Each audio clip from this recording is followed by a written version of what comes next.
Hello and welcome into this week's Monster Energy NASCAR Cup Series Rewind show right here on Racing News Now. As always, I'm your host, Garth Allen. Thank you once again for joining me today.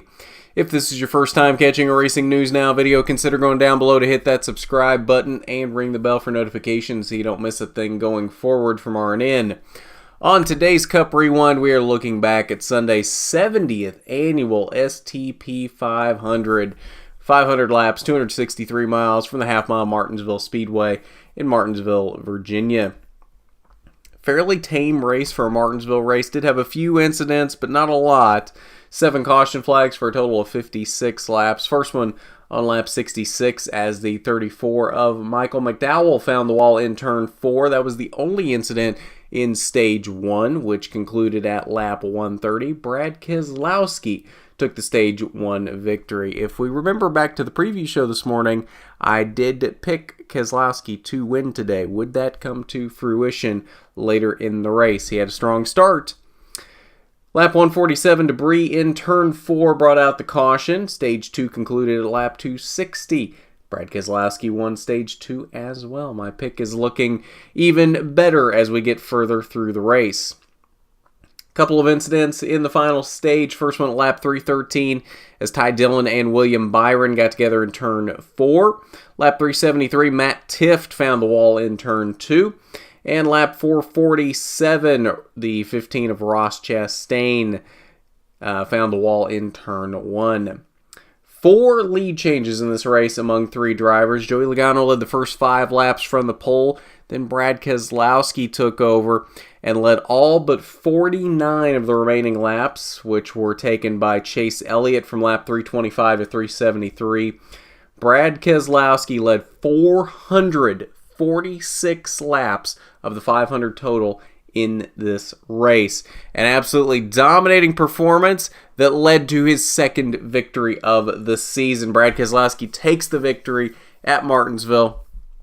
I don't think that was a surprise to anyone after he led 446 laps in this race. Only the 13th driver to lead over 400 laps in a Martinsville race. He did say after the race, though, that he thought the 9 of Chase Elliott was a bit faster than him, and he felt lucky that he was able to finish that one off. He might have been right. Elliott did seem to be a little quicker there at the end of the race, and at different points did seem to be quicker than Keselowski. Chase seemed to just have a slightly better short-run car than Brad did, while Brad seemed to be fairly consistent over the entire run, not necessarily a short-run car or a long-run car.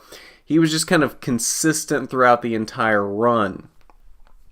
Chase did come home with a strong second-place finish. Kyle Busch was able to get up for a third-place finish, which is not necessarily where he was running for most of the race. 9th in the first stage and wasn't even in the top 10 in the second stage. Ryan Blaney there in 4th. He had a very fast car as well. I think he was better than Brad on the long run, as he showed at the end of stage 2. Got all the way up to 2nd and got to Brad's bumper. Just didn't quite have the laps to finish off for the stage win, but did show some muscle there over the long run. Denny Hamlin rounded out the top 5. Rest of your top 10, Kevin Harvick, Clint Bowyer, Martin Truex Jr., Eric Almirola, and Daniel Suarez. 4 of those 5 being the 4 SHR cars.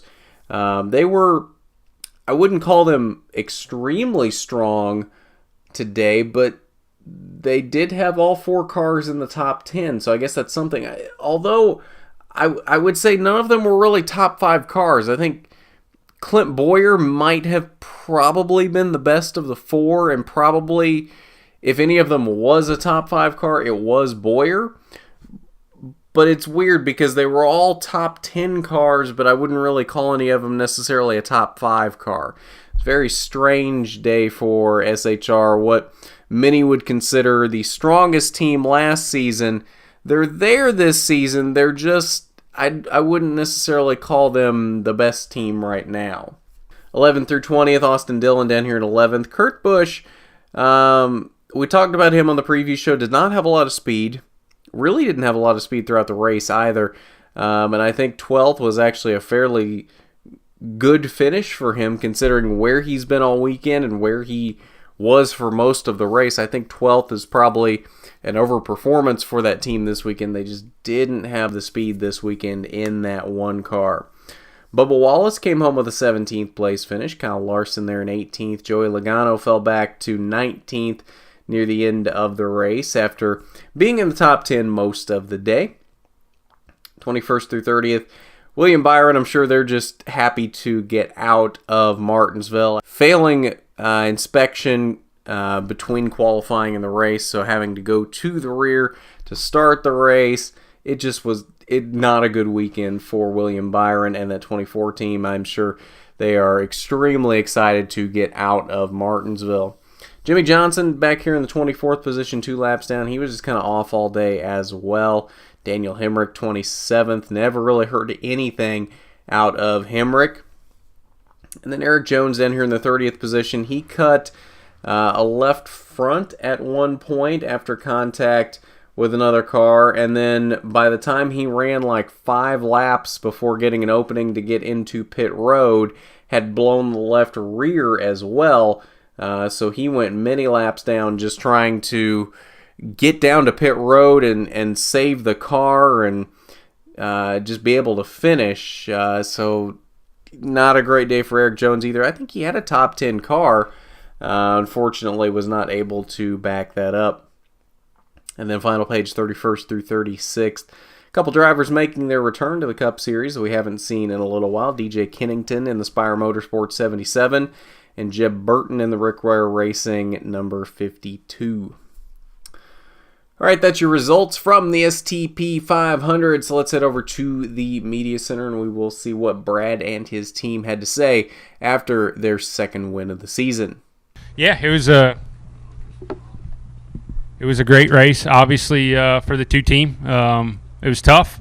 The 9 was strong all day, and for us it was really trying to find that right balance between being good on the shorter run versus the long run.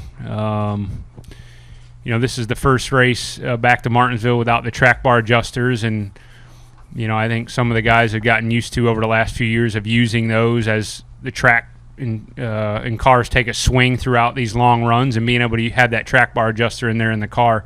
Not having that today, you kind of had to find a nice compromise between the start of the run to the end of the run, and we seemed pretty good at that the first half of the race. As the race went on, we seemed the track tightened up, and we didn't seem to be quite fast enough on the short run. And as we got towards the closing couple runs, driver wanted me to free it up. He said he needed to be freer to be able to win this race, and we made some small adjustments, but it's hard when you've run 300-400 laps. You're afraid to go too big and get too far on the other side of it. So we made small adjustments. It was enough to hold the 9 off on the short run, and then I think the longer run it kind of started to level out. So tough day. It's hard to be good here for 500 laps, and pit road was a big part of it. The guys on pit road were flawless all day. Were able to keep the lead when we came in, and then able to come off strong there that one run where the 9 let us down. Well, great. It's really encouraging to do that. Clearly, to win 3 out of the first 6 and be competitive for all of those races. So it's a great morale builder for everybody. But I think we all recognize, Brad and I just talked about it before I came in here. There's still 30 races to go, and we want to keep things in perspective. We recognize that the competition is upping their game. We saw that today. And I will say, as far as Brad and our recent draw tight Ford Mustang today, he didn't put a wheel wrong all day, in my view. He and Paul and the crew did a great job in the pits. But you saw a consummate professional. I hope people were taking notes. I was listening to Brad on the radio. It was interesting. He didn't say a whole lot. He was just focused on what he was doing. Didn't put a wheel wrong. Paid attention to what he had to do. Had a good car, and he knew they were nipping at his heels. But he never wavered. Pretty strong. Yeah, it was a good day. It was a real good day. I think, the stats maybe look a little bit more dominant than I think it really was. I thought Chase was probably the best car most of the day today, and he passed me there with 150 or so to go. And the thought that might be the end of our day, but I was able to learn a few things from him and kind of dissect his strengths and weaknesses and make some adjustments of our own and come back out and, be a little bit better for it. Pit crew did an excellent job gaining or retaining our track position all day, which is critical here at this racetrack. I feel like last fall we were probably even a little faster than we were today, and we lost some spots on that last stop and it cost us the win. Where today it was the opposite of that. We were able to keep our track position, and that was so key to being able to win today, because I think Chase, if he'd have been out front that run, he'd have drove away from the field with what I saw from his car. But overall, good day. We really needed this, especially for Reese and Draw Tight, who are on our car for 2 races. We're fighting so hard to keep sponsors on our car, and we have some gaps to fill there, and so when we have those and we win with some of those partners, that's a really big deal for us. So we're working very hard on that, and I'm proud of them and happy for those guys. I'm just happy for Ford as well. The Mustang is one of those things. I think we started the season with a lot of question marks and a lot of people, asking how the car would come out, and I felt really confident based off of some of the things I'd seen on the engineering side before the season started that the car would come out and be very strong, but you just don't know until you get on the racetrack. And with the kind of the curveball in the development cycle of the 2019 rules package, there were some big question marks, and I would say right now it's passing with flying colors. So big day for Ford, big day for our sponsors, Reese and Draw Tight, big day for me personally to win twice here at Martinsville. It's a track that I feel like we probably could have won like 8 races here. So it's almost a little embarrassing to me to only have won twice, but I'm still very proud of today and glad to come home the winner. And let's take a quick look at the playoff grid before wrapping up here tonight. Of course, now Brad Keselowski moves up to 2nd on the playoff grid. He and Kyle Busch now in the multiple wins club this season. Joey Logano, Denny Hamlin, both with 1 win apiece and locked into the playoffs now as well. Clint Boyer rebounded a couple spots this week after the disappointment in California that sent him free-falling down the playoff grid. He is now bumped his way back up to 13th in the points. No other real big moves here other than Daniel Suarez has now moved his way into the top 16 there in the 16th position, replacing Alex Bowman.